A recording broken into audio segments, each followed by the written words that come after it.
Hi, I'm Emma Birdsong, and welcome to another episode of WGCHS on the Air. Today, we will be investigating just how addictive phone games and apps have become. We'll also be talking to our school's head basketball coaches about this year's season. Plus, we have a report on the organization known as Locks of Love, as well as a report on the recent technological updates in our school. But first, Amanda Groover has our next segment on the history of Giles County. As we continue our series on the history of Giles County, we find ourselves here at the famous Milky Way Farm, which was once home to the founder of the Milky Way candy bar, Frank Mars.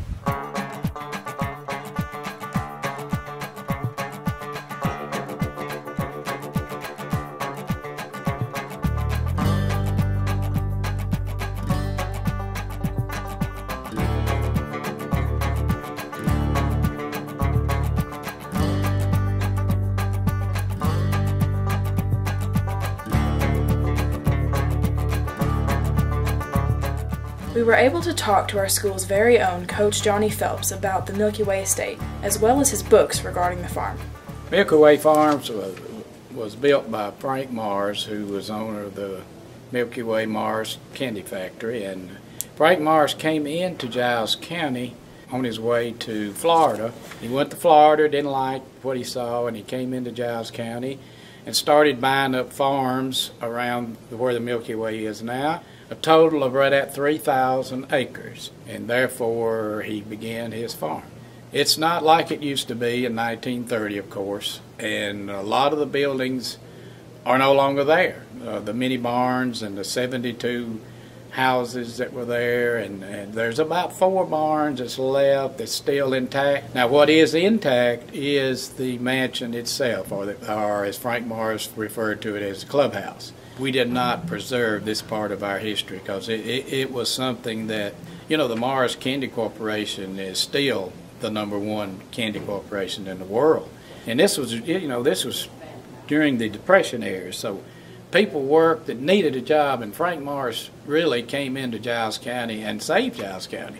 There's always tales from everybody. I had a great-granddaddy there, great-grandmother there, or it's just the magnitude of how that it was put together, and how just so much history up there from people that worked there and was associated with. Well, these 3 books, of course, the 2 of them are no longer in. The first 2 is a combination of the last one, which is the 4th edition, and I'm now in the printing the 5th edition, and it should be out in the next couple of weeks. Just like this is, to me, was a labor of love. I'd heard my granddad talk about all of the stories and everything, and you know, as young people, we tend to not to really listen at that time, just say, oh, that's just somebody talking. But as I got a lot older and became interested in it, I realized that there's so many people out there that place is touched, so it was kind of like a labor of love.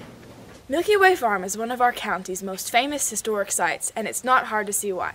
I'm Amanda Groover reporting for WGCHS. Thanks, Amanda. Next, Callie Edwards brings us information on the recently installed Promethean boards you've been seeing in classes.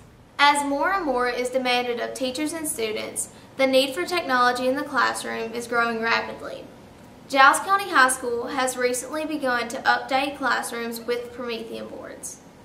Promethean boards are interactive learning systems that connect with desktop and laptop computers to enhance the learning experience for all students. I mean, I can take it and just, you know, write an equation up here, or write my assignment up here. I can actually literally write on it. You know, it's a lot nicer, I guess, than my overhead that I had, because I can do it a little quicker. Yeah. The other thing, it's connected to a little tablet, a little slate, to where I don't have to stand here. I can move away, but I can still write whatever I need to write. Well, first off, it puts us in the correct century. We're now in the 21st century, I feel like, technology-wise.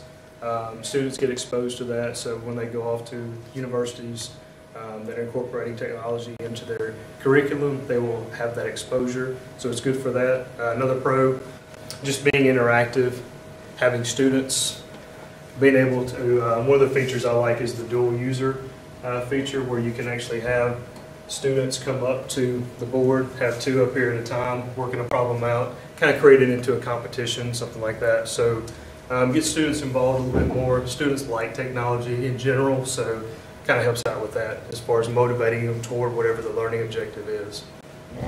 Pro, I think y'all like it. I think students are adapting well to it, and it lets me save stuff.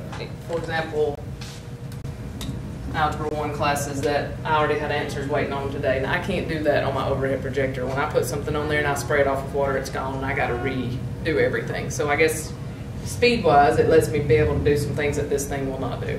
Yeah. Yeah, and it gives me the freedom to move around. I don't just have to stand right here or within this 8 feet of space. One of the cons is obviously learning how to use, and the kids struggle with that a little bit. So there's, some of them are intimidated as far as the features, things like that. So you kind of have to push a little bit, but over time, I think that con will kind of offset. It won't exist ideally, but some of the students are intimidated by the technology. Reporting for WGCHS, I'm Callie Edwards. Thanks, Callie. Now Aaron Cooper has a report on the generous organization Locks of Love. During the month of February, the subject on many people's minds is love. People celebrate Valentine's Day on the 14th by demonstrating their love by presenting gifts. There's one organization that demonstrates their love year-round to a group of very special people.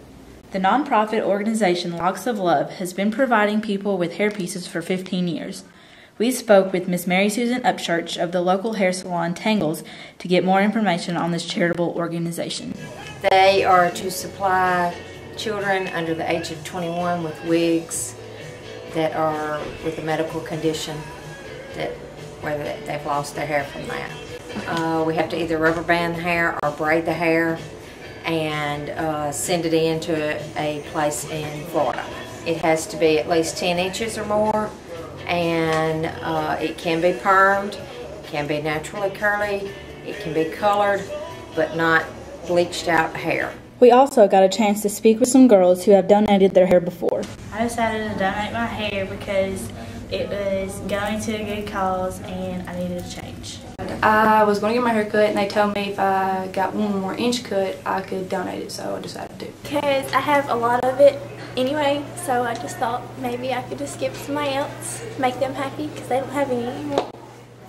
I felt lost after I donated my hair because it was so short, but it felt good after I donated it. I would donate my hair again if it would grow long enough to. Yeah, this is about my 5th time, so I'm just going to keep doing it as long as I can.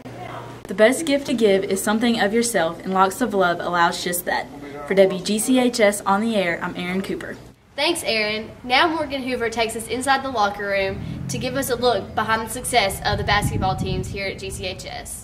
The 2011-2012 boys and girls basketball teams here at GCHS have had a successful season so far this year. And with state tournament games coming up, fans will hopefully see just what it takes to win it all. People don't realize how much time it goes into basketball. Looking back to the summer, I think this season has progressed pretty well. We made major improvement in all areas of the game. We still got improvement to go before the season over with. Hopefully we'll be playing into next month and we'll continue to get better as each day go by. I felt as the season went on that we became more of a family as a team, that our chemistry really built. We just became more cohesive in playing together and became stronger as the season went on. I would say our team is very close. I tell the girls all the time, I have 2 wonderful children of my own, but then I have an extended family and it's them, and I tell them that they're my children as well. So when people ask me, I'll say I have 2 children and then however many is on my team, and then I say I have 14 others that I'm with on a regular basis. As teachers and as a coach, I see some of these kids more than they see their own parents a lot of times. So I feel like that we are very close as a team, and we see ourselves as a family. Yes, we've got 5 seniors on this team, and they are very close. I think they actually do things together. Maybe not all 5, but 2 here, 2 there, 3 here, 2 there, or whatever. And they're pretty close. Even the younger kids has gotten closer to the seniors. You're still gonna have that separation because seniors are gonna say, "I'm a senior, you're a freshman or sophomore. You got to keep your distance." We got to keep our distance. So we work on things like that to try to become closer. Best game of the season, you have to go back to coming home game. It wasn't the best game that we played, but the finish of that game was really, really good, and I think the crowd got their money's worth, especially when we tip the ball in the horn sound, and we win the ball game. Other than that, I think our best basketball game was in a tournament at Hickman County during Christmas. We played a Waverly team that was really scrappy and good, and we ended up winning by 1 point. I can't really pinpoint any one single game. We had several games this year where I really saw us come together as a team and play from the beginning to the end as a team, executing everything that we work on each day. And we had 3 or 4 that were like that this year that probably were my favorite games, because as a coach you like to see that, because sometimes when playing you may have a bad quarter here or a bad few minutes here, and we had 3 or 4 games this year that we were consistent throughout the whole game from beginning to end, and those would be my favorite games, just really seeing the girls put forth the work and the effort that we work on every day in practice into a game. Reporting for WGCHS, I'm Morgan Hoover. Thanks, Morgan. Finally today, Whit Laxon and Mary Beth Bailey searched to find how addictive your mobile phone apps really can be. Words with Friends, Temple Run, Angry Birds. These are all addicting games that people are constantly playing nowadays on their phones or other electronic devices. But just how addicting are they? Dang it. What addicting games do you have on your phone? Well, I have Temple Run is a popular game now that I play. I also enjoy the online games that you can play with other people, such as Scramble with Friends. Words with Friends is really big. Those would be the ones that I play the most on my phone. When I first got my iPhone, it was, of course, Angry Birds, which is the original addictive game. But, like a lot of you, I kind of mastered that, and now the game that I'm most addicted to is Words with Friends. My big game is Words with Friends. I play Words with Friends, Hanging with Friends, but the new one that I really enjoy the most right now is Scramble with Friends. If I deleted that game off your phone, how would you feel?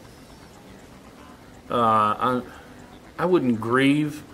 I could probably live without it. I still have my crosswords. I'm still kind of a, pen and paper kind of guy, but this is a lot of fun.